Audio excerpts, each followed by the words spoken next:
Asilaal. Tigiraadha hin seene. Maqaan keenya jedhati. Nageessoo. Nageessoo badhaasa. Iddoo dhaloota kee hoo? Arsii eessa? Aanaa kami?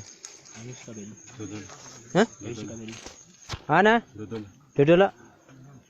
Maal fuudhaa dhuftan isin jira? Giddiidhaan si fidanii? Kobar. Giddiidhaan isin fidanii? Nama meeqa taatanii dhuftan? Isinoo?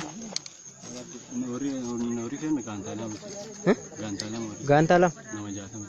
Fuutee taate? Fuutee? Ijoolleen qabdu? Abbaa qabda? Haadha qabda? Hundayyuu? Bara meeqa leenjite? Ji'a sagal leenjitanii nu loluu dhuftanii? Ji'a sagal leenjitanii nu loluu dhuftanii? Ji'a sagal leenjitammoo? Maal fa'aa hojjedhaa isiniin jedhamu? Erga baatanii ji'a sagalii. Erga baatee ji'a sagal. Leenjiin keessan ji'a meeqadha? Ji'a torba leenjitan. Maal immoo hojjedhaa isiniin jedhanii isin babbaasanii? Magaalaa keessa malee gara biraan deemtee hin jedhamu. Ammoo ree? Nageenya uummata keessanii Oromoo cunqursaa jiraatanii naannoo hin jedhamu. Fedha keessaniin kaatamoo ammoo dirqamaan kaatan? Amma dirqamaan ijoollee garii achi diddee fa'aa haftee jira. Dirqamaan didanii hafanii?